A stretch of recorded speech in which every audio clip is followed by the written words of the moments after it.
자, 인사합시다. 할렐루야. 아멘. 오늘은 출애굽기 10장 1절에서 12장 12절 말씀에 대한 드디어 10가지 재앙의 클라이막스가 되고 패스하기 시작의 내용들이죠. 마침 내일부터 초막절, 가을절기가 시작이 되는데 그 가을절기의 시작이 패스학 6월절이죠. 그래서 이 가을절기가 시작되는 이 주간에 우리가 토라 포션이 마침 3년 사이클에서 또 패스학을 다시 돌아보게 하신 것 같아요. 중요하고 좀 긴 내용들인데 간략하게 살펴보려고 합니다. 오늘의 그 포션 제목은 놀랍고 두려우신 하나님, 이스라엘 하나님, 이런 제목이에요. 지금까지 10가지 재앙인데 이제 나머지 8개, 9개, 10개가 남았는데 지금까지는 이 10가지 재앙 가운데서 하나님께서 이스라엘 백성 사람을 직접적으로 친 적은 없어요. 근데 이제 마지막 이 블록 8번째, 9번째, 10번째 재앙에서는 드디어 사람에게 직접 사람 몸에 직접 하나님께서 손을 대시죠. 그래서 마지막에 이제 바로가 죽죠. 이 바로는 그 이집트의 그 만신전에 많은 신들이 있잖아요. 만신전에서 가장 최고의 신이 라신, 태양신인데 그 태양신의 태양신이 사람이 된 것을 바로라고 믿죠. 최종적으로 이집트의 모든 신을 알겠던 것처럼 지금 심판하신 내용이에요. 그 직전엔 흑암 재앙은 역시 태양신에 대한 하나님의 심판이죠. 그래서 이집트인들의 신화 가운데서 낮과 밤이 매일 싸운다고 믿어요. 그래서 태양 빛의 신인 라신과 어둠의 신인 아포피스라는 신이 매일 싸우는데 아침마다 이제 태양이 떠오르면 태양신이 이긴 거예요. 근데 그 태양이 더 이상 가려져 버리는 3일 동안 그 원어에 보면은 이 먼지가 가득하면 만져지잖아요. 먼지를 손으로 만질 수 있을 만한 짙은 어두움 그러거든요. 그래서 태양신의 완전한 죽음. 이게 이제 9번째, 10번째에 대한 심판이에요. 그 직전에 이게 메뚜기에 대한 심판이죠. 그래서 이 계속 진행이 되면서 또 반복되는 구절들이 있죠. 나는 주다, 나는 주다, 나는 주다. 그래도 동시에 이 악한 쪽이지만 하나님의 파트너로 선 바로. 우리가 하나님께서는 불신자를 사용하세요. 그래서 바벨론에서 돌아오게 할 때도 그 이방 페르시아 왕을 사용하셨고 또 애굽의 왕도 하나님의 전체적인 구속의 계획 가운데 악한 역할로 파트너로 바로. 그래서 바로의 마음을 계속 강하게 딱딱하게 만드시는 것을 볼 수 있죠. 그래서 이 전체 이야기를 시작하면서 반드시 기억해야 될 건 이 이집트에서 애굽 백성에게서 이스라엘이 탈출하는 이 출애굽 사건의 이 전체 흘러가는 가장 강력한 주제는 하나님의 주권이에요. 하나님의 주인, 전 우주를 주인이요. 최근에 어떤 분이 그 우주의 크기에 대해서 자꾸 이렇게 올려주는 좋은 자료들이 있는데 아주 신기하죠. 우주의 크기에 대해서 이렇게 하면 할수록 또 놀라운 사실이 이 사람 세포 안으로 미시사를 그러죠. 계속 깊이 이거 세포 안으로 원자, 전자 계속 들어가다 보면 우주가 나오죠. 빈 공간이에요. 우리의 몸이 이 물질 세계가 이 미시사 세계로 계속 들어가면 결국은 허공이에요, 허공. 또 반대로 우주로 계속 가면 결국은 허공이에요, 허공. 그래서 우리가 우주는 참 신비하죠. 그래서 이 모든 것에 하나님이 주권자시다라는 것이 이 출애굽 사건의 가장 기본적인 전제예요, 전제. 여기에서 구속사가 이제 진행되는 것을 보여주죠. 주권자의 의지는 우리 위에, 인간들 위에 있고, 그는 하늘에서 그리고 사람 가운데서 자기의 목적을 이루시며 어느 누구도 그의 손을 견딜 수 없고 그가 무엇을 행하시는지 물을 수 없다. 이 주제가 출애굽의 기본 전제예요. 그는 주권자시다. 그래서 그런 표현을 다른 말로 너와 난 다르다. 내 길과 네 길은 다르다. 하늘에 계신 분, 이런 표현들로 나오죠. 그 다니엘서 4장에 보면 그는 땅의 모든 거민을 없는 것 같이 여기시며 하늘의 군대와 이 땅의 모든 거민에게 뜻대로 하시지만 아무도 그가 하실 일을 막지 못하고 무슨 일을 이렇게 하십니까? 라고 그에게 물을 사람이 없다라는 거예요. 시편 이사 40절에 보면 40장에 보면 그에게는 문나라가 고작해야 두레박에 떨어지는 한 방울 물이나 저울 위에 티끌과 같을 뿐이다. 섬들도 먼지를 들어올리듯 가볍게 들어올리신다. 오늘 우리 국군의 날이에요. 그래서 오늘 정말 여유가 있었으면 애누이 데리고 저기 갖고 성남 비행장 가고 싶었는데 말로만. 국군의 날 보면 그날의 국력을 이제 막 보여주죠. 그래서 막 미국의 국방력 이거랑 비교해 놓은 걸 보면 정말 독보적이거든요. 그래서 보통 미국의 군대를 지구 방위군이라고 그러잖아요. 우주 방위군. 그렇죠. 그런데 하나님께서 이렇게 말하죠. 그러한 강력한 인류 역사상 전무후무한 강한 나라 패권국 미국이라 할지라도 고작해야 두레박에 떨어지는 한 방울 물이나 저울 위에 티끌 같을 뿐이다. 이게 주권자의 자신감. 우리가 하나님께 그런 자신감의 바를 표현하기도 맞진 않지만 하나님 우리가 이해할 수 없는 우리 위에 계신 주권자시다. 이거를 전제하고 우리 구속의 이 틀이 구속의 사건들이 전개가 되죠. 그게 1, 2절에 나와요. 그와 그의 신하들이 고집을 부리게 한 것은 나다. 이렇게 나오죠. 2절에 보면 그뿐 아니라 내가 그들에게 이적을 보여주어서 너의 자손과 또 내가 주인임을 너에게 알리게 하겠다. 이렇게 말하고 있죠. 2절 3절을 보면 마지막 재앙으로 애국을 파괴하신 것은 하나님께서 당신의 원수들을 어떻게 다루시는지 보여주는 영원한 스탠다드가 되는 거죠. 우리가 10가지 재앙 가운데 오늘 본문의 마지막 재앙이에요. 파리, 메뚜기, 그리고 흑암, 그 장자의 죽음. 이 세 가지를 통하여 10가지 재앙이 계속 또 반복해서 하나님 주권과 동시에 하나님께서 하나님의 원수를 어떻게 다루시는지. 최근에 그 나영이법 있잖아요. 옛날에 이제 그 어린 나영이를 정말 잔인하게 성폭행하고 그 교회 화장실에서 그래서 잡혀간 조두순인가? 징역 12년 받았어요. 이 판사가 누군지 모르지만 뭐 법체계가 어쩔 수 없다 하더라도 또 그런 사람은 즉결 사형시켜야 되는데 어떻게 이제 10년 만에 올해인가 테스트 나와요. 올해인가 내년에 나와요. 그런 무서운 사람이. 또 2014년도에 상상하기 15살짜리 여자아이가 남자친구들이랑 어떤 집에 침략해서 들어가서 아이와 어머니를 잔혹하게 아무 이유 없이 죽였던 여자아이가 10년 만에 이런 일들이 있어요. 그 무슨 말이냐면 세상은 참 악한데 하나님이 미워하신 것 우리는 이 땅에서 성경대로 하면 반드시 사형시켜야 될 죄인들조차 꼴랑 3년 길면 10년 안에 다 나와요. 우리나라는 특별히.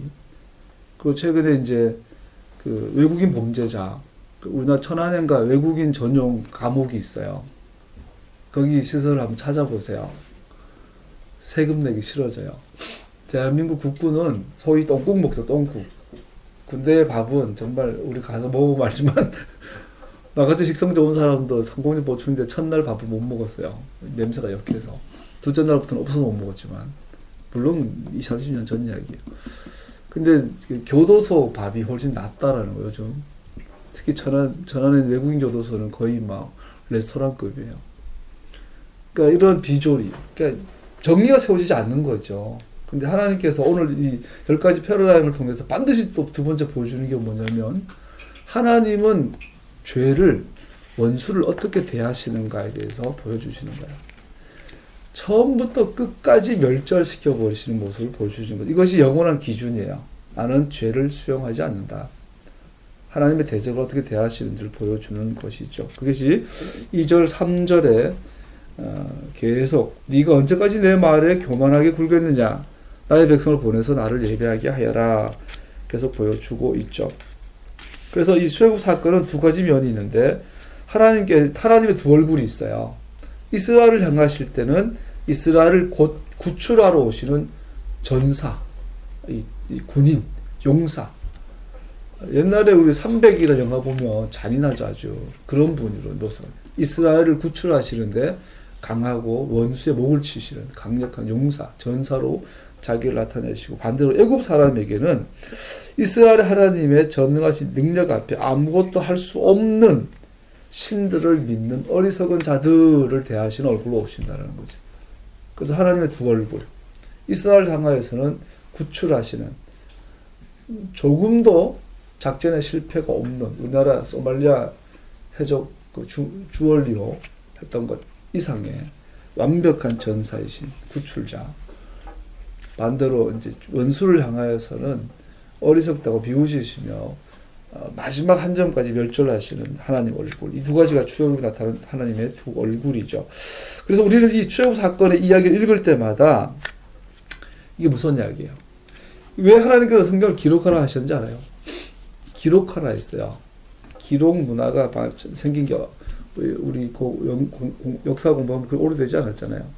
왜 기록하라 했냐면, 기록물은 읽을 때마다 우리는 그 기록의 내용이 현장에 서는 거예요. 여러분과 내가 출애굽기를 읽을 때마다 하나님은 우리에게 강력하게 우리 앞에 경고 내지 권면 내지 도전하시는 거죠. 이스라엘을 보호하시는 칼 들고 있는 전사 앞에 설레, 아니면 하나님을 대적하는 자리에 설레, 두 가지예요. 성경을 읽는다는 것이 무서운 이야기예요.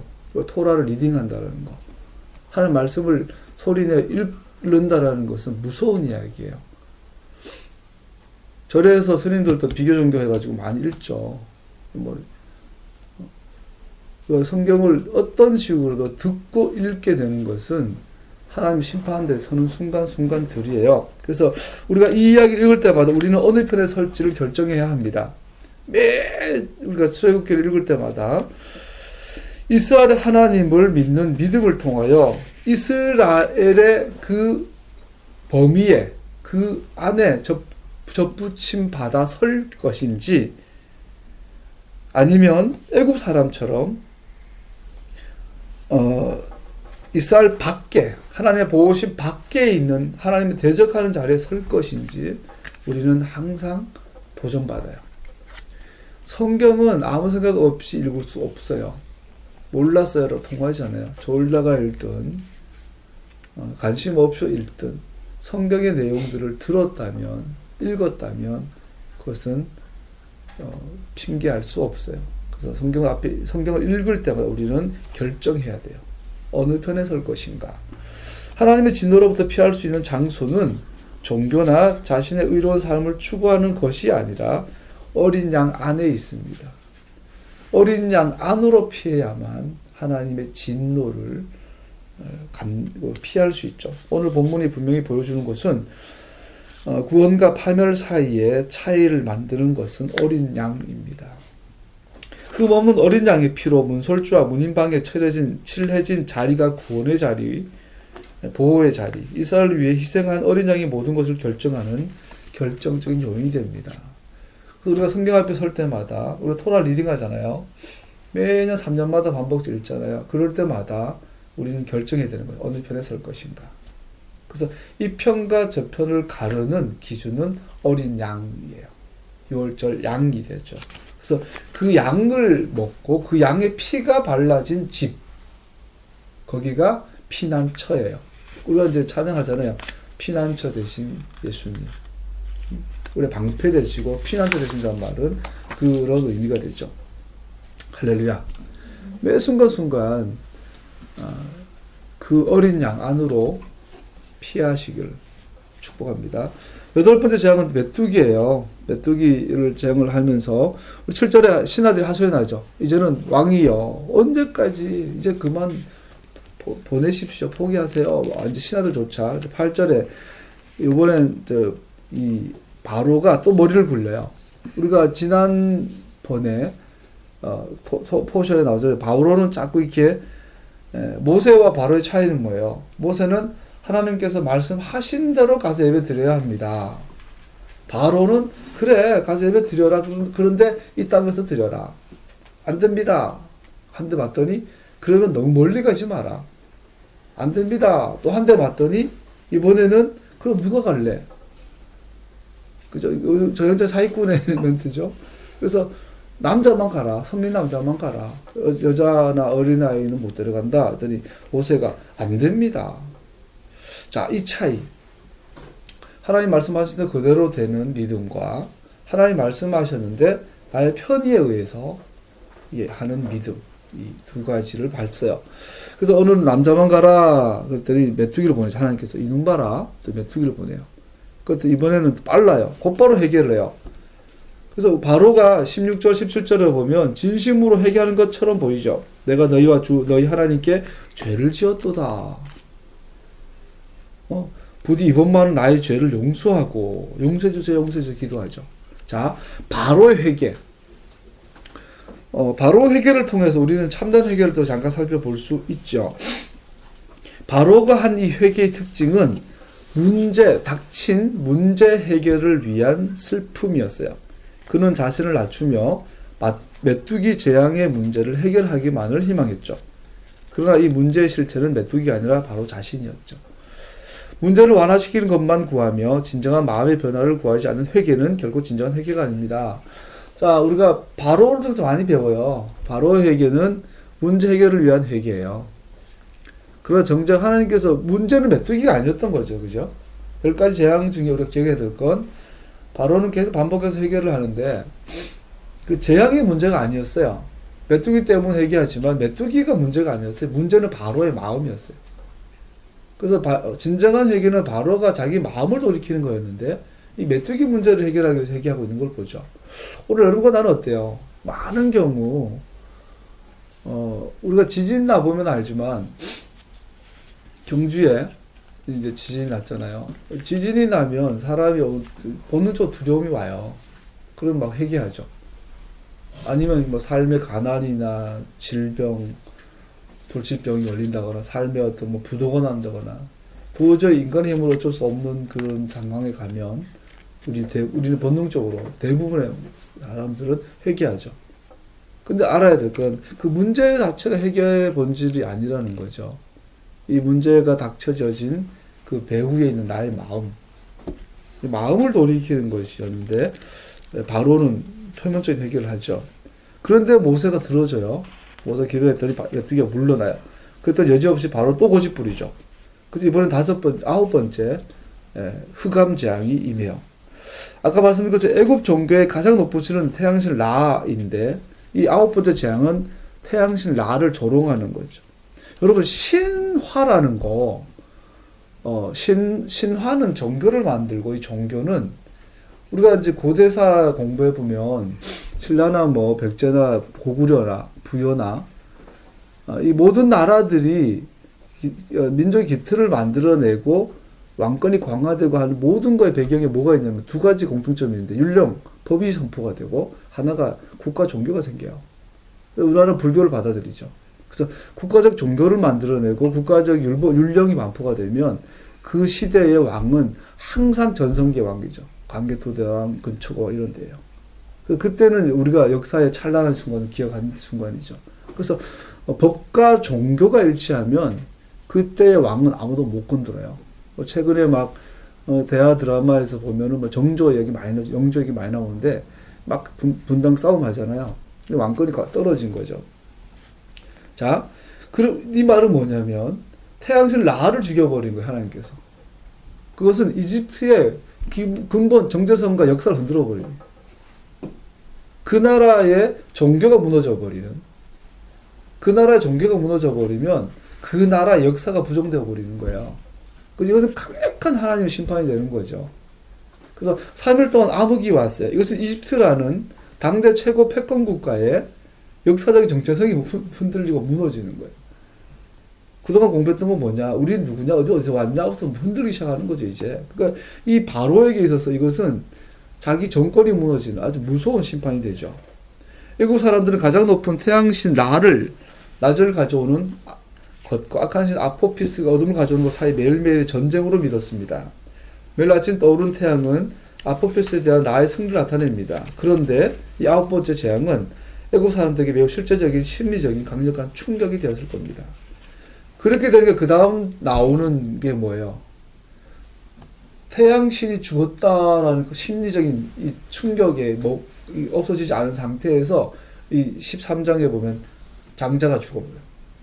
장자 죽은 것도 완전히 더 이상 무너질 수 없는 이 심리적인 이 파괴 상태에서 이번에는 신으로 추앙했던 살아있는 신이었던 바로가 죽어버려요. 바로의 아들이 죽어버려요. 그랬더니 애굽 사람들은 뭐예요? 드디어 손을 놓는 거죠. 제발 떠나라. 그리고 달라는 데 다 주는 거예요. 금 내놔라, 은 내놔라, 옷 내놔라. 다 내놓는 거. 그게 이제 하나님 의도하신. 그래서 출애굽 3장에 이미 너희들이 떠날 때 금과 은과 의복을 요구하게 될 거야. 약탈하게 될 거야. 약탈한다 돼 있어요. 그렇게 진행이 되는 모습을 볼 수 있죠. 모세가 지팡이를 드니 애굽 만신전에 가장 높은 신이 패배했다는 사실이 드러납니다. 또 그랬더니 바로가요, 이놈도 대단한 놈이에요. 이만하면 손 놓을 만한데 바로는 그래도 과연 왕이야. 그래서 한 번 더 협상하는 거예요. 그래, 여자도 데려가고 아이도 데려가라. 단 양과 소는 두어야 한다.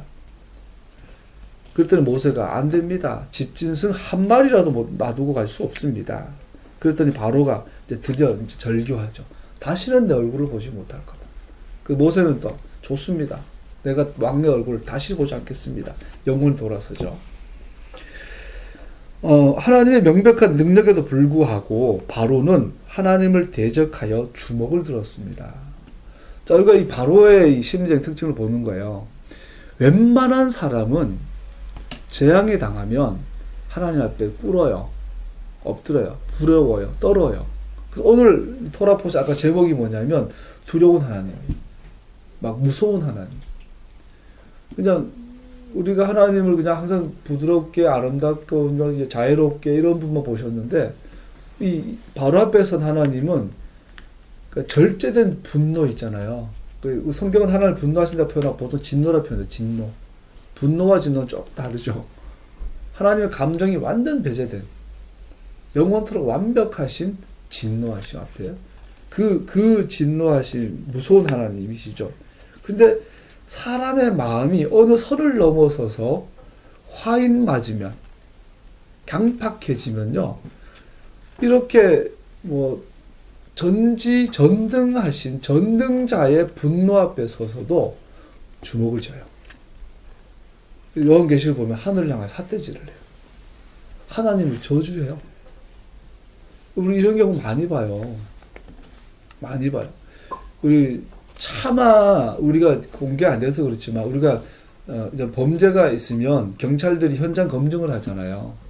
그때 이제 경찰들이 직접 쓴 조서를 언론에 공개 안 되죠. 다 가끔씩 이제 그런 특별한 프로그램 통해서 공개가 되는데 보면 도저히 못 읽어요. 읽을 수가 없어요. 저는 전경대 출신이라서 그 이야기 좀 들었어요. 제 20대 초반에 전경대 저기 경주에서 근무할 때 우리 소대장 했던 다 경찰들이고 경찰들이 이제 진급하면 1년, 2년씩 이렇게 전경대 와가지고 근무하면 이제 진급을 했거든요. 그러니까 완전 베테랑들이잖아. 경찰을 수십 년 한 분들, 우리 소대장, 부소대장 온단 말이에요. 근데 그분들이 이제 자기 수사했던 이야기들 들려줘요. 비하인드 스토리를. 그게 벌써 제가 군생활하는 게 25년 전쯤 되니까요. 그때만 해도 지금은 언론이 발달해 다 드러나서 그렇지 상상을 초월하는 범죄들이 주변에 있어요. 주변에. 근데 803에 있었던 어떤 그 토막 살해 사건 얘기를 해주는데 와 경찰들 많은 이야기야. 조서에서 직접 쓴 거, 정황 설명한 거. 아까 말했던 15살짜리 소녀 아이가 재미삼아 살아있는 애기, 3살짜리 애기와 엄마를 그 자리에서 죽이는, 재미삼아 사람을 죽이는 이야기. 그 경찰들 조사한 얘기, 그 조서 읽어보면 오늘 우리가 사는 이 세상이에요. 3년 전에 우리 바로 옆에 여기 상가 아파트에 그 성범죄자 그 날아왔어요. 몇 동 몇 호실에 누가 성범죄가 삽니다. 조회하습니다. 우리 집으로 날아와. 동네 다 날아와요. 무서워요. 세상은, 이 범죄 세상을 보면 아주 무섭죠. 사람이 그렇게 무서운 존재예요. 어느 선을 넘어서 마음이 굳어지면 하나님의 분노 앞에서 두려워할 줄 몰라요. 주먹을 들고 하나님을 향하여 대항해요. 그런 자들은 하나님은 반드시 심판하시죠. 여러분 나도 그럴 수 있어요. 인간이라 누구나 예외 없이 마음이 굳어질 수 있어요. 겸손하고 어린아이 같은 마음, 말랑말랑한 부드러운 마음, 이 변형할 수 있는, 몰팅될 수 있는 마음, 예. 이거 유지해야 될 줄로 압니다. 그래서 모세와 바로는 절기하고 돌아서지요. 11장으로 넘어갑니다. 11장 1절에서 7절까지를 보면 모세가 드디어 마지막 6월절 앞둔 패사게 준비하는 이제 당부가 나오죠. 우리 2절 한번 읽을까요? 11장 2절 시작. 이제 너는 백성에게 일러서 남자는 이웃에 사는 남자에게 여자는 이웃에 사는 여자에게 금부치와 금부치를 요구하게 하라. 아까 마음이 광팍해진다 그랬는데 이거 아니라도 분명히 맞아요. 요즘 젊은 애들이 그 게임하는 거 보면 이렇게 그러니까 그냥 막연하게 뭐 큰 전쟁하고 이런 거는 뭐 문학 중에 하나 많이 있었던 것들인데 요즘 게임을 보면 실제로 사람을 죽이는 거를 선명하게 막 보이죠. 옛날에 봉담에 했던 기도원에 갔다가 수원을 거쳐서 이게 오는데 어제 그때 수원 여기 죽전에 있는 그 대학 동국대학인가 그 앞에서 어떻게 뭐 복사할 일이 생겨가지고 급하게 그냥 밤에 PC방을 갔어요. 동국대 바로 앞에 분당에 있는 거 대학 앞에. 그래서 이제 그 A4 프린터 이제 주인한테 몇 장 해주세요. 그리고 이제 내가 클릭해가지고 그 다운받아 프린터 누르고 있는데 옆에 대학생 애들이 밤 11시인가 넘었는데 그 게임을 하고 있어요.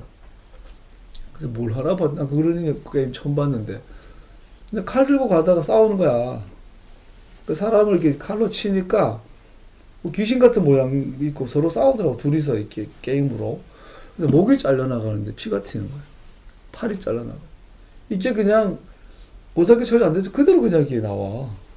세상 그런 걸 게임하더라고요.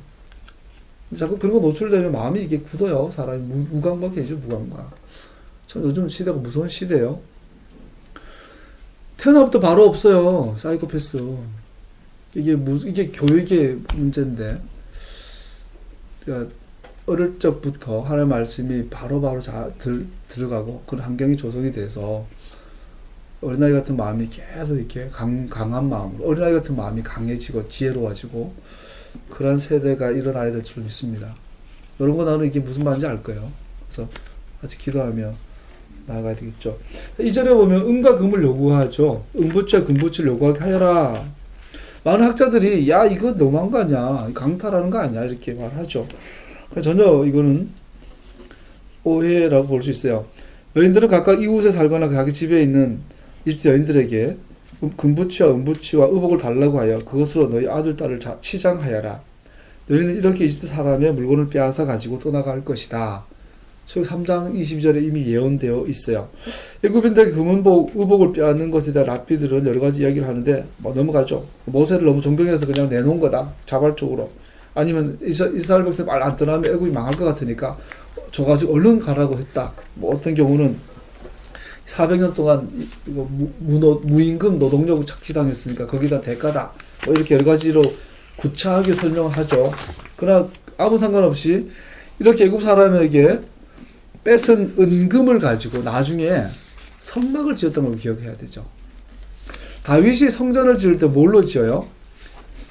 전리품으로 짓죠. 다른 나라랑 전쟁을 해가지고 사람 죽이고 뺏어온 금과 은으로 지은 게 성전이에요. 이방과의 전쟁에서 승리의 전리품들. 성막도 마찬가지예요. 이스라엘의 원수인 애굽에게서 뺏어온 것들로 하나님 집을 짓죠. 중요한 거예요. 그래서 그 세상을 떠나서 할 수는 없지만 세상에서 우리 전리품을 만들어야죠. 세상에서 우리는 승리의 전리품들 가지고 하나님의 집을 세워야 되겠죠. 4절에서 7절까지는 11장 4절 이하에 보면은 처음 난 것에 대한 죽음에 대한 경고하죠. 자, 10가지 재앙의 또 하나의 중요한 그 특징 중 하나가 뭐냐면 최종 목적이 뭐예요? 이스라엘을 구출하는 거죠. 이스라엘 구출한다고 말하지만 어떤 경우는 뭐 출애굽기, 이스라엘 떠나는 뭐 이야기, 또 히브리 원어의 쉐못 이름들 뭐 근데 출애굽기에 대한 정확한 이해는 뭐예요? 하나님의 분리의 분리. set apart 해버리는. 이 이스라엘과 이집트를 영원토록 결별시켜버리는. 이것이 출애굽 사건의 최종 목적이에요. 10가지 재앙은 계속 이스라엘과 이집트를 구별하고 분리하다가 이 마지막 재앙, 이 장자의 죽음의 재앙을 경고하면서 이 장자의 죽음에서 일어나는 완성이 뭐냐면 이스라엘과 이집트의 영원한 결별, 영원한 분리예요. 그래서 모세는 마지막까지 돌아가지 마라. 광야 생활을 하다가 죽임당한 자들의 특징이 있어요. 뭐죠? 이집트로 돌아가려고 하던 자예요. 모세를 죽이고 새로운 리더를 세워서 우리가 파가 먹고 싶고 마늘이 먹고 싶고 부추가 먹고 싶고 수박이 먹고 싶다. 예수님 말씀 그대로 무엇을 먹을까? 이 문제 때문에 하나님과 하나님 약속을 저버리고 이 애굽으로 돌아가려고 하죠. 여기에 대해서 하나님 다 가차리 다 죽이죠. 그 대표적 사건이 금송아지 사건이잖아요. 산채로 그냥 지옥불에 집어넣어버리고. 인류 역사상 네로 황제도 죽어서 지옥 갔는데, 그죠? 히틀러도 죽어서 지옥 갔는데 금송아지 사건에서 날뛰었던 인간들은 산채로 지옥 갔어요. 애굽을 분리를 거절하는 자들. 여긴 하나님 용서가 있을 수 없어요. 그래서 10가지 재앙의 최종 목적은 애국과의 철저한 분리예요. 분리. 애국 땅의 모든 처음 난 것과 죽음, 경고, 그러나 이스라엘은 완전하게 보호받을 것임을 말씀하고 계십니다. 이 두 가지는 이스라엘과 애굽의 완벽한 차이에 대해서 설명하고 있는 것입니다. 애굽의 모든 가정은 슬픔과 재앙으로 가득합니다. 그러나 이스라엘의 모든 가정은 하나님 완전하신 보호하심 속에서 새 세상, 새로운 세계에 대한 흥분과 기쁨과 그러한 경외함으로 가득한 양극의 밤을 보여주고 있죠. 거룩한 것과 속된 것을 분리하실 하나님께서 이스라엘과 애굽 사이의 분명한 구별을 그의 주권적인 손으로 보여주고 계시는 사건들입니다. 읽었던 12장 2절 처음 난 것을 죽임으로 애굽을 향한 최종 심판의 사건과 애굽의 노예의 속박에서 이스라엘을 구원하신 사건은 하나님의 구속에 대한 영원한 틀이 됩니다. 자, 우리가 출애굽 사건을 잘 이해해야 되는 것이 이 출애굽 사건의 틀을 바르게 이해할 수 있어야만 십자가를 이해해요. 그래서 뭐 토라가 폐해졌다, 제사가 폐해졌다 이래버리면 예수님의 십자가 복음을 온전하게 이해할 수가 없어요. 다시 말하지만 토라는 폐해진 적도 없고 성전의 제사도 폐해진 적이 없어요. 성전이 없으니까 지낼 필요가 없을 뿐이에요. 성전 제사 지낸다고 의로워지는 것도 아니고 안 지낸다고 안 의로워지는 것도 아니고 성전 제사는 하나님의 복음에 대한 스탠다드, 이 패러다임을 보여주는 거예요. 출애굽 사건들. 그래서 오경 공부를 모세 오경을 그렇게 왜 우리가 매주마다 그 기존교에서 오해하죠. 우리가 샤bat 때마다 모여서 모세 오경을 공부하니까 왜 사복음서가 아니냐? 왜 신약 성경이 아니냐? 모세 오경에 나와 있는 이 패러다임을 반드시 알아야만 예수님의 십자가를 바로 보기 때문이에요. 모세 오경이라는 토라라는 이 안경을 써야만 예수님이 보이니까요. 이거를 적고 예수님을 보면 예수님을 온전하게 볼 수가 없으니까요. 그래서 토라는 폐인 게 단 1.1획도 폐해진 적이 없어요. 토라 가운데 1.1획도 폐해지면 예수님이 희미해져요. 십자가가 희미해져요. 그 마귀의 최고의 그 마귀의 그 술수가 뭐예요? 토라 폐해졌다고 가르치는 거예요. 절기는 폐해졌다. 아까도 그랬잖아요. 내 백성을 보내라. 이들이 나의 절기를 지키도록 보내라. 그렇게 하는 거 우리가 잘 보잖아요. 모두가 대답하였다. 우리 모두가 주님의 절기를 지켜야 하므로 어린 아이와 노인들을 비롯하여 우리의 아들과 딸과 양과 소도 데려가야 합니다. 절기를 지켜야 하므로 그 집안에 있는 양새끼 한 마리도 절기를 지켜야 해요. 이게 폐해진 적이 없단 말이죠. 그러니까 이 절기 같은 거, 뭐 토라 말씀들 이런 것들을 폐했다고 하면서 교회 회복을 이야기하는 것은 어불성설이지요. 더 뭐 극단적으로 표현하면 사람 속이는 거죠. 이런 토라 회복 없이 뭐 회계 운동하고 뭐 신부 운동한다고 그러고 뭐 결국은 사람을 속이는 미혹하는 거예요. 미혹. 마지막 때는 드러날 거라고 봅니다. 이달은 그거 12장 2절 읽어볼까요? 같이요. 시작. 너희는 한 해 첫째 달로 삼아서 한 해를 시작하는 달로 하여라. 이달은 너희를 위하여 달의 시작으로 하여라.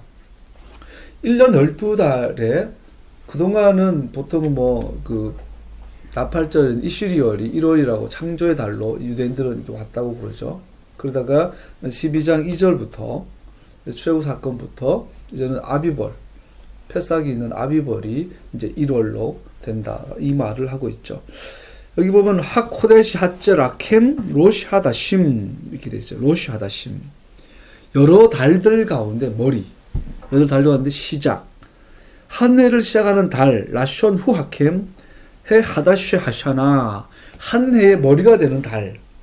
이렇게 표현하고 있는데 이 절 이후로 처음에 첫 달이라는 것이 출애굽이 있는 달로 설명이 됩니다.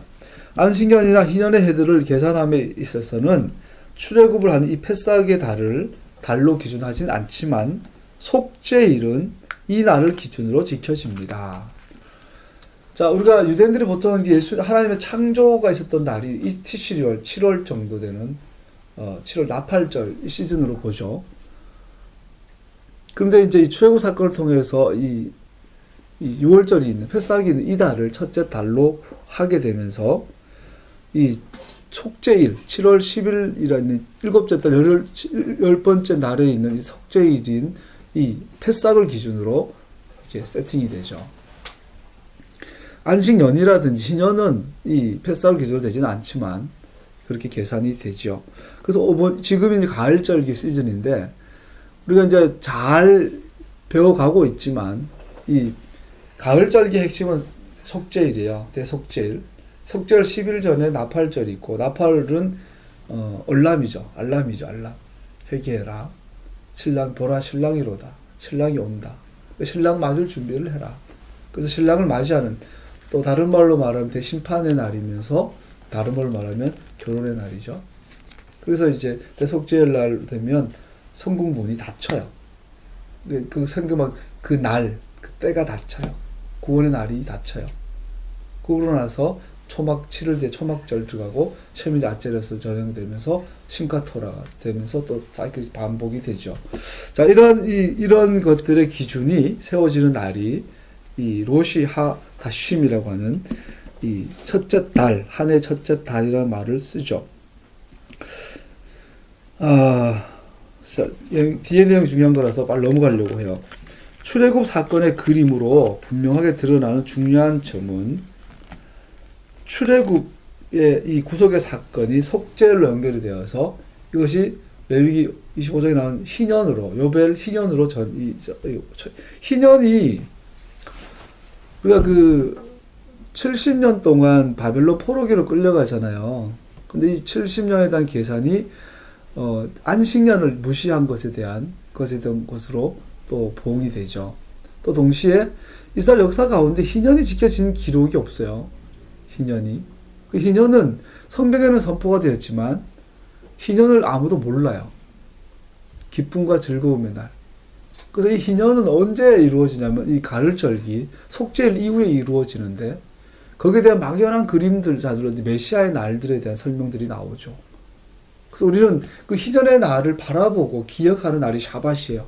그 샤밧은 기쁨의 날이에요. 샤밧은. 기쁨의 날. 샤밧은 솔직히 안 기쁠 때도 많잖아요. 근데 샤밧을 기쁨의 날인 이유가 뭐냐면 영원한 희년이 회복될 것을 바라보는 날이기 때문에. 그걸 기억하기 때문에.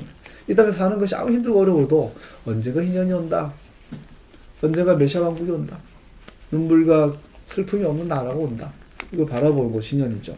그 희년에 대한 완성, 시작이 바로 이 아비벌, 패사기의 달이 되겠다는 이야기인 거죠. 2절은. 이것이 출애굽 사건에서 이제 기록이 되어 있고, 또 하나, 이 출애굽 사건의 두 번째 중요한 특징 중에 하나가 이들이 왜 해방되었냐는 거예요. 해방됐단 말은 자유를 얻었다는 거죠. 노예 구속, 노예 상태에서 자유인이 되었다. 이것이 해방이잖아요. 그 자유인이란 말은 이제 그 결정권이 나한테 있다는 거잖아요. 결정권이. 무슨 결정권이에요? 스케줄 결정하는 거. 내가 몇 시에 일어나고, 몇 시에 뭘 하고, 어디 가고, 몇 시에 누구를 만나. 이거를 결정할 수 있는 권한을 가진 것을 우리는 자유인이라고 그러잖아요. 그죠? 우리가 요즘 언제나 너희한테 가끔 그냥 요즘 자꾸 해요. 아까 이제 밥 먹다가 TV를 틀어줬는데 마침 뭘 했냐면 마이스터 고에 대해서 나왔어요. TV에서.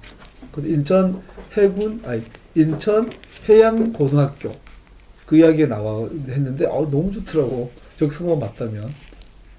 그래서 이제 직업에 대해서 중세의 유대인들은 시민권을 얻지 못했잖아요.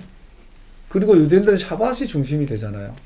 그러다 보니까 유대인들이 직업을 구할 때 가장 중요한 게 뭐예요? 시간의 자유권을 받아야 되는 거지. 우리나라는 반대요. 우리는 서울대학교 연고대 나와가지고 삼성에 입사해가지고 연봉 5천 1억 받는 게 목표예요. 구미에서 어떤 교회 갔더니 구미 LG 직원들이 많이 다니는 교회였어요. 다 명문대 나왔어요. 다 유학파예요. 다 막 LG에서 연봉이 꽤 되는 사람들이에요. 그런데 한 달에 이틀 쉬더라고요. 새벽에 나와서 저녁에 오고 연구원 하고 하니까. 그 대기업 다닌다는 이 프라이드 하나. 결국은 이 대기업의 스케줄을 따라가는 대기업의 노예가 되는 거죠. 그 유대인들에게 샤밧이라는 것은 모든 것에 영향을 주는 거죠. 중세 유대인들이 가장 많이 가졌던 직업이 뭐예요? 이 채소 장사, 그리고 전당포, 그리고 보석 장사. 왜? 자영업을 해야 샤밧 때 문을 딱딱 닫을 수 있으니까. 미리 준비할 수 있고 시간의 자유감이 있으니까. 그리고 자영업을 올로 말하면 자영업을 해야 뭐래요? 남한테 구속받잖아요. 그러다가 시민권도 주지 않고 투표권도 주지 않고 그러면서 세금은 걷어가고 이러니까 유대인들이 할 수밖에 없는 게 그들이 뭘 하냐면 물건을 사고 파는 일에 장사하는 거에 특화되죠. 그러다 보니까 자본주의가 유대인에게서 일어나죠. 자본주의가. 시장 경제가 유대인들 사회에서 시작됐죠. 그래서 지금 전 세계 보석의 절대적인 그것을 유대인들이 지금 컨트롤하죠. 전 세계 자본을 저희 유대인들과 절대적으로 갖고 있죠. 그런 쪽 분야를 갖게 되면 가장 특징이 시간이 확보가 돼. 자기 시간이 확보가 되죠. 그래서 언제 너희한테도 앞으로 할 때 지금은 열심히 공부하고 자기 그 개발해서 이방 나라에서 샤밧을 지킬 수 있는 기술과 직업을 지금부터 준비해야 되는 거예요. 여러분, 우리 메시아닉은 반드시 대기업들과 좋은 게 아니에요. 샤밧을 중심으로, 절기를 중심으로 내 삶을 셋업할 수 있는, 스케줄링 할 수 있는 자유를 확보해야 돼요. 그래서 대기업 다니는 것보다 그게 더 중요해요. 할렐루야. 나는 지난 2년 반 카페 장사를 해보고, 금융 투자하는 걸 좀 보고 공부를 하고, 그런 세계를 보게 되면서 결국은 그거예요. 시간이에요. 자유인의 기준은 시간을 내가 스케줄링 할 수 있는가예요. 못하면 그 사람은 노예예요. 하나님께서 체결급을 지키신 첫 번째 두 번째 출애굽의 큰 특징 중에 하나가 구속에 대한 패러다임이고 또 하나는 예배드리기 위해서인데 예배가 아바드하기 위해서. 아바드는 뭐예요? 하나님께서 명한 것을 그대로 서빙하는 거. 섬기는 거. 이것이 아바드예요. 이걸 예배라 그래요. 우리가 예배 드린다라는 것은 하나님 명령하신 그대로를 행하는 것인데 이것을 섬긴다, 예배한다고 표현하는데 이것은 반드시 하나님의 때를 따라서만 가능해요. 모에드, 지정된 시간, appointed time. 여러분, 샤밧은 시간에 관련된 거지 장소가 아니에요. 예배는 시간적인 요소예요. 우리가 토라 회복에서 가장 핵심은 시간이에요. 물론 샤밧의 기본은 시간과 공간이 구별되는 거예요. 근데 그 공간은 도랜드, 약속의 땅에 대한 전제로 깔고 있어요. 근데 이스라엘 약속의 땅에서 쫓겨나서 디아스포라로 있잖아요. 그럼 그 약속의 땅을 바라보면서 샤밧의 시간을 지키는 거예요. 이게 예배요, 예배. 아바드예요. 아바드의 시작이에요. 아보다의 시작이에요. 그럼 우리가 토랄 회복 공동체로 메시아닉이다, 하나님께 회복되기를 원한다고 말하면 가장 먼저 구축해야 될 게 뭐냐면 시간을 확보해야 돼요. 자유인은 자유인인데 세상 시간이나 내가 원하는 시간이 아니 스케줄대로 살아가는 것이 아니라 하나님께서 태초 전에 스케줄링 하신 그 어포인티드 타임, 모이드, 그 지정된 시간을 따라 내 삶을 셋업하는 거. 이것이 출애굽한 백성들에게 요구하시는 자유예요. 자유. 할렐루야. 그럼 우리는 어떻게 해야 돼요? 우리도 중세 유대인들처럼 가능한 자영업 해야 되고. 전쟁이 났어요. 막 부동산 깔고 하던 막 10억짜리, 20억짜리 어느 회사에 있는 막 그런 고가 이런 장비로 하던 회사들은 전쟁 나면 그날로 부도나요. 그런데 보석장사는 어떻게 돼요? 전쟁 나면 그냥 지혜가 좋아하는 그 돌돌이에다가 그냥 끌어모아든 감 하나 달랑들고 도망가면은 전재산은 보존되는 거예요. 이게 뭐예요? 포터블한 삶이에요. 하나님 오라면 언제든지 이게 구름기둥, 불기둥처럼 우리 삶의 패턴이 그래야 돼요. 그러니까 하나님이 멈추라면 멈추고 가라면 가고 오라면 오고 서라면 서는 할 수 있는 우리의 경제 구조, 이게 경제적 자유의 시작이에요, 여러분. 하나님께서는 처음부터 그렇게 만드셨어요, 우리를. 근데 오늘날 산업혁명이 일어나고 시장화되고 도시화되고 나서 이제는 대기업, 요즘 무섭지 않아요? 떡볶이도 대기업에서 팔아요. 빵도 대기업에서 팔아요. 순대도 대기업에서 팔아요. 그 실제 대기업 파는 떡볶이가 더 맛있어요. 모든 게 대기업, 그룹, 큰 조직. 이제 그 안에 그 큰 조직의 이 스케줄 안에 카렌더 안에 들어가지 못하면 우리는 사회에서 도태가 돼요. 마지막 때 제가 교회에서 그 종말론 강의할 때마다 속으로 화가 나는 게 그거예요. 사람들 바보로 만들어, 종말론 강사들이. 마지막 때 광야에 가서 막 순결하게 기도하며 말씀, 웃기고 있니? 마지막 때는 전사가 필요해. 전사가 바보같이 흰 옷 입고 돌아다니 어디 구석에 처박혀가지고 성경 읽으려고 그러고 기도한다고 이러고 있는 애들이 아니라 순결한 백성은 전사예요. 전사. 마지막 때 적그리스도 피해가지고 도망갈 놈들이 아니라 적그리스도 싸우가 이길 놈들이 필요한 거예요. 적그리스도 싸우가 이기려면 가장 기본이 내 스케줄대로 살아가는데 먹고 살 수 있어야 돼요. 우리 청년들이요, 10년 안에 구축하십시오. 길면. 짧으면 5년 안에 구축하십시오.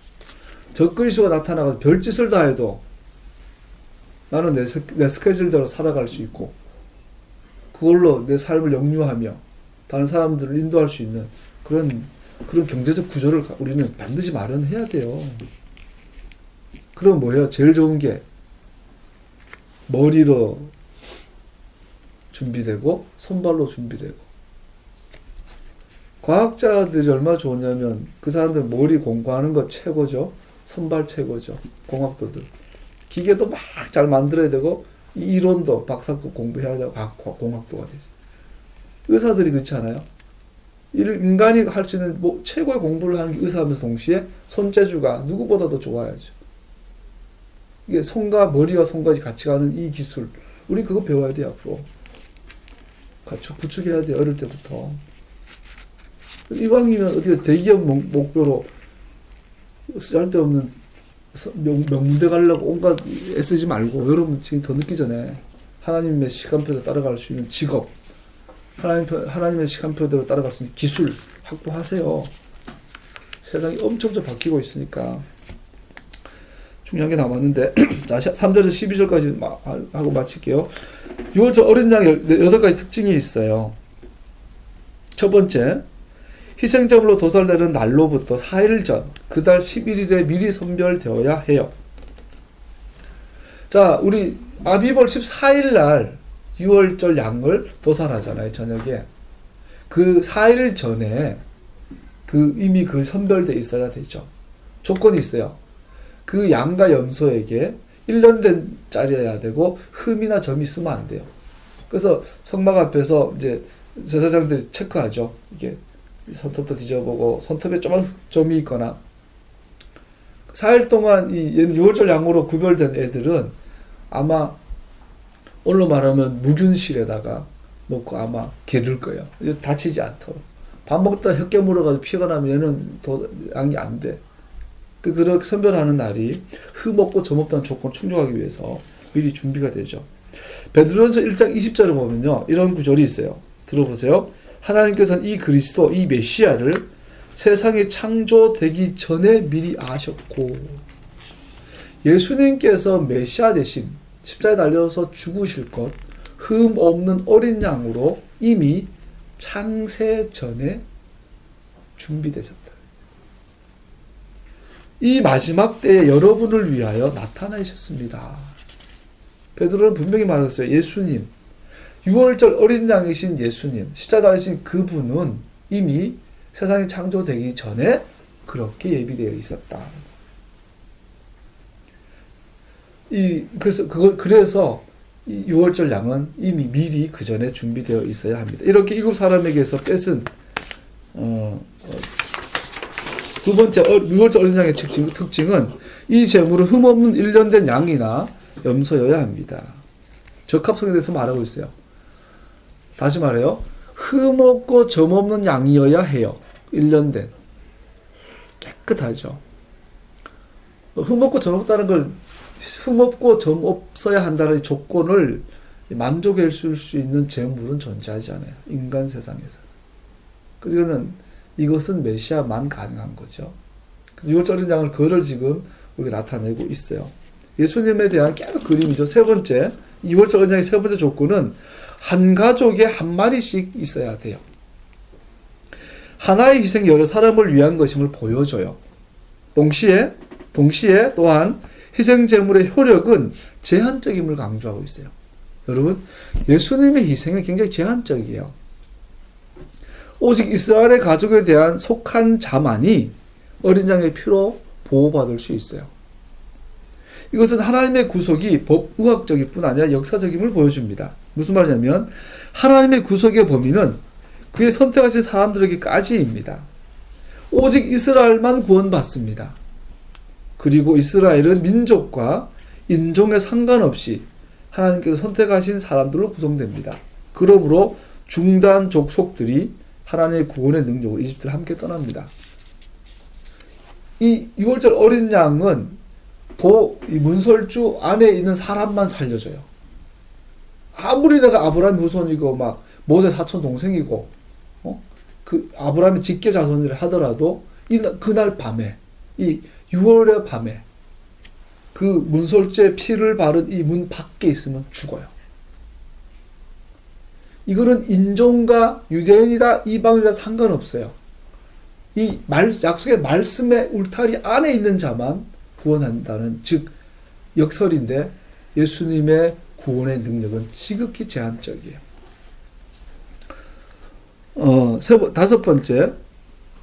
네 번째 6월절 희생제사는 개개의 가족들이 개별적으로 도살할 수 없습니다.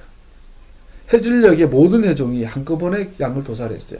이 전통이 나중에 6월절이 되면 성막과 성전에 가족의 대표가 와서 양을 잡고 하는 전통으로 기초가 되었다고 합니다.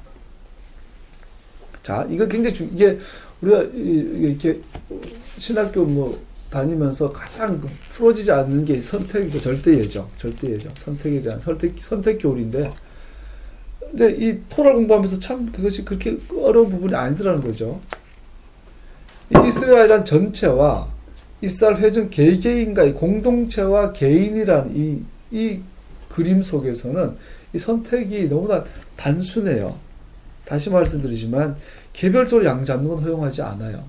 공동체와 이스라엘 전체가 한꺼번에 잡는데 동시에 이 양은 각 가정마다 한 마리 있어야 돼요. 두 개의 조건을 다 충족해야 돼요. 우리의 구원은 내가 예수를 믿어야 되지만 동시에 나는 이스라엘이어야 해요. 하나님 이스라엘 버리지 않아요. 영원토록. 그러나 이스라엘 백성이라 할지라도 그 피 묻은 양 문설주를 벗어나면 죽임당해요. 이 절대예정과 선택에 대해서 균형을 잡게 되죠. 다섯 번째, 어린 양의 희생만으로 충분하지 않습니다. 이게 중요한 부분이 핵심이에요. 어린 양을 잡으라 했지만 어린 양의 죽임만은 충분하지 않아요. 그 피가 가족들이 거주하는 문설주와 상인방에 칠해져야만 합니다. 자, 문의 상인방과 문설주에 칠해버리면 그 집을 드나드는 모든 사람은 피를 통과하게 되죠.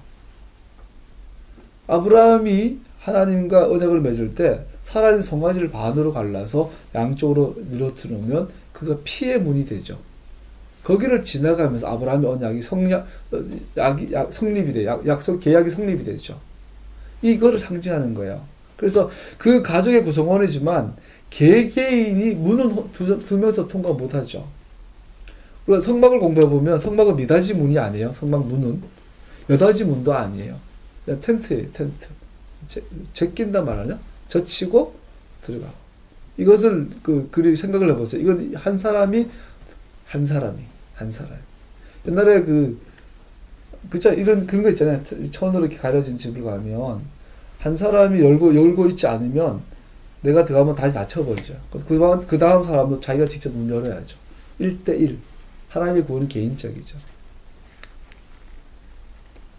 자, 굉장히 중요한 게 대속죄일이 다가오고 있는데 대속죄일에 두 마리 양을 잡죠. 아사셀 염소와 주님께 바친 염소가 두 마리 염소가 있는데 이 어린 양의 피, 염소의 피가 죽임 당했다 하더라도 속죄가 이루어진 대속죄일은 이스라엘의 죄를 속하는 날이잖아요. 그 대속죄일은 보라 이스라엘의 죄를 지워하는 하나님의 어린 양이라. 그러다가 세례요한이 예수님 보고 보라 세상자 지워하는 하나님의 어린 양이로라 그러잖아요. 그게 이제 대속죄일의 양을 향하여 대제사장들이 선언하는 이야기인데 그 양이 죽었다고 해서 속죄가 완성된 게 아니에요. 대제사장이 그 양의 피를 가지고 지성소 들어가서 법궤 위에 있는 속죄소 시은좌에다가 뿌려야 이렇게 해가지고 손가락을 이렇게 해가지고 이렇게 뿌리죠. 7번 뿌려야 속죄가 완성이 돼서 속죄 효력이 발휘하는 거예요.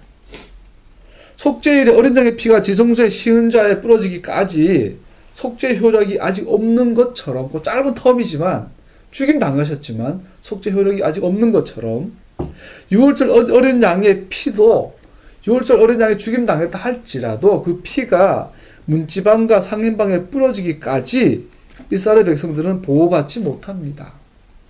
마찬가지로 우리의 메시아의 피는 반드시 하나님의 진노로부터 구원받는 각 개개인에게 뿌려져야 합니다. 자, 이스라엘 민족 전체가 한꺼번에 양을 잡았어요. 그런데 아직 속죄 효력이 아직 없어요. 이 피가 각 개개인의 집에 뿌려져야만 실제로 속죄 효력이 있다는 이야기예요. 무슨 말인지 알죠? 하나님께 이스라엘 절대적 선택을 하셨지만 개개인의 구원은 그 피에 뿌림을 받아야 되는 거예요. 이거를 유월절의 이 그림에서는 문을 지나가는 거예요. 문설주와 상인방에 피를 바른 피의 문을 지나가는 것이 개개인의 믿음이 되는 거죠. 애굽에서 문지방과 상인방에 우슬초로 피를 붙여 뿌리는 것은 코헨 하가돌이신 예수와의 중보 사역과 선물로 주신 믿음으로 말미암아 성령의 역사하심으로 개개인에게 우리 구주의 죽으심의 보혈이 뿌려진 것에 대한 그림자입니다. 갑자기 배가 고파가지고 히브리서에 보면 주님께서 하늘의 대제사 그 성막으로 올라가시죠. 하늘의 지성소에서 피를 뿌리고 내려오세요.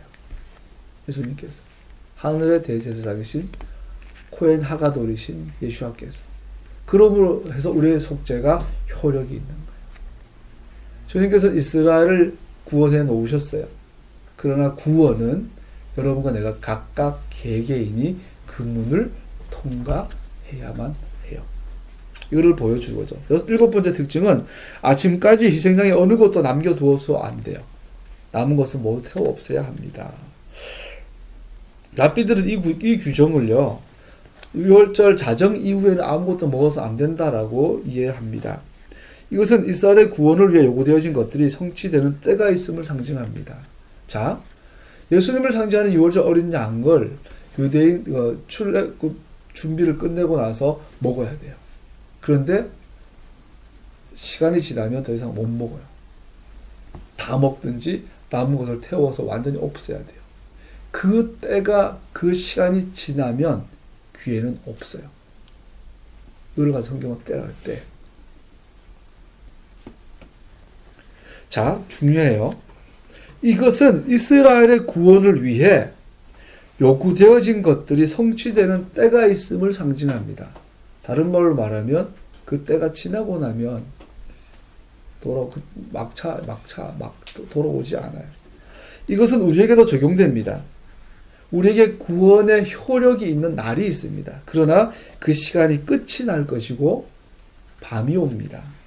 이사야 49장 8절에 보면 주님께서 그 백성에 이렇게 말씀하신다. 너희를 구원해야 할 때가 되면 내가 너희에게 은혜를 베풀겠고 살려달라고 부르짖는 날에는 내가 그 간구를 듣고 너희를 돕겠다.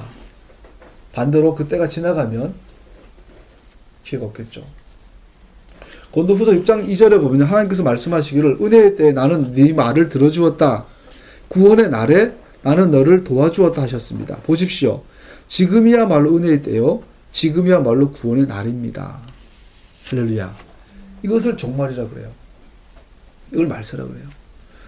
야고보서 기자가 그래요. 청년들아 세월을 아껴라. 때가 악하니라. 그것은 이런 뜻이죠. 세월은 대하예요. 큰 강이에요. 흘러가요. 옆에서 보면 흘러가는 거 보이지 않아요. 한강 가보면 흐르는 것처럼 안 보이잖아요. 거기에 이제 종이배 던져놔 보면 천천히 흘러가잖아요. 보기에는 몰라요. 세월을 아껴라. 그냥 내가 무심하게 바라보고 있으면 세월은 지나가세요. 어느 순간에 미국의 대통령은 극한 직업이래요. 누가 그 사진 올린 걸 봤는데 요즘 사는 제일 좋아. 오바마 대통령이 오래 하셨지만 8년이잖아요. 8년. 우리 톰 크루즈 형님은 30년 전과 지금의 얼굴이 비슷해요. 근데 우리 오바마 형님은 8년 전에는 머리도 까맣고 얼굴에 피부에 윤기가 있는데 은퇴 앞두고 있는 8년 만에 머리 백색으로 바뀌었고 얼굴이 완전 생기가 잃었어. 부시 시한 대통령께서 8년 전에는 막 초롱초롱했는데 우리 미국 부시 대통령 얼굴 보면 눈빛에서 개구쟁이 보이잖아요. 근데 8년 지나서 이제 퇴임할 때 보면 부시시해져 있어요. 가장 충격적인 것은 아브라함 링컨이요. 취임하실 때 얼굴은 그래도 되게 못생겼지만 아브라함 링컨 사진 크게 보면 무서워요. 진짜 못생겼어요. 근데 이분이 8년인가 지나서 이제 퇴임할 때 되면 얼굴이 그냥 고주망태가 돼 있어요. 물론 그분 중간에 이제 암살되셨지만 못 말하다 그 얘기 나왔네요. 예, 때가 있어요. 때가 있어요. 여러분 구원의 때가 있어요. 세월을 아껴라 그래요. 세월은 그냥 내가 의식하든 안 하든 그냥 지나가요. 늙어요. 우린 죽어요. 아낀다는 것은 이 세월을 내 걸로 만드는 거예요. 대속죄일날 우리가 믿잖아요. 우리 대속절 나팔절까지는 사람에 대한 회개의 기간 30일 동안. 그 나팔절부터 대속절까지 10일 동안은 유대인들 전통적으로 하나님에 대한 죄를 회개하죠. 근데 이게 마지막 기회죠. 이 기간에 하나님 향한 죄, 또 사람에 대한 죄를 해결하지 못하고 대속죄를 맞이하면 그날 심판대에서 영원한 심판을 받죠. 그리고 대속죄일이 끝남과 동시에 심판의 문이 닫혀버리죠. 한 번 닫힌 구원의 문 다시 열 수 없나니 그 때가 닫혀버린단 말이에요. 그러면 초막절에는 누가 들어가요? 그 심판의 날을 이긴 자들만 초막절에 혼인잔치에 들어가고 대속죄일의 이 심판대에서 통과하지 못한 자들은 영원한 불못에 빠지겠죠. 우리는 이 가을 절기는 그걸 계속 기억하는 거예요. 구원의 때가 있습니다. 그래서 이 6월절 양을 먹어야 될 때가 있어요. 때가 지나면 출발해야 돼요. 더 이상 먹을 수가 없어요. 불에 타서 없어져 버려요. 한번 6월절 양은 태워진 6월절 영혼도 사라져 버리죠. 구원의 때가 있어요. 기회를 놓치지 말기를. 우리 주변에 그런 눈으로 볼 수 있기를. 죽어가는 많은 영혼들이 때를 놓치지 않도록 우리 중보하며 복음. 교회 세 가지 예수님께서 승천하시기 남기신 마지막 당부의 말씀. 뭐죠? 땅 끝까지 가서 복음 전해라. 제자 삼아라. 내가 너희 가르친 것들을 지키도록 가르쳐라. 세 가지, 그러니까 쉽게 말해가지고 뭐요? 복음 전하는 거, 하나님의 토라를 지키는 거, 토라를 가르치는 거. 이 세 가지가 회복된 게 교회 에클레시아예요. 마귀는 전통적으로 지금 교회 안에 토라를 왜곡시켰고 막 돼버렸죠. 하나님께서 마지막 때에 이 대명령, 대위임령을 회복하실 거예요. 그래서 마지막 때 이제 죽어가는 영혼들이 때를 놓치기 전에 이게 할 수 있는 시간들이 우리 여러분 내가 준비될 줄로 믿습니다. 한국교회 메시아닉 시작된 얼마 안 됐어요.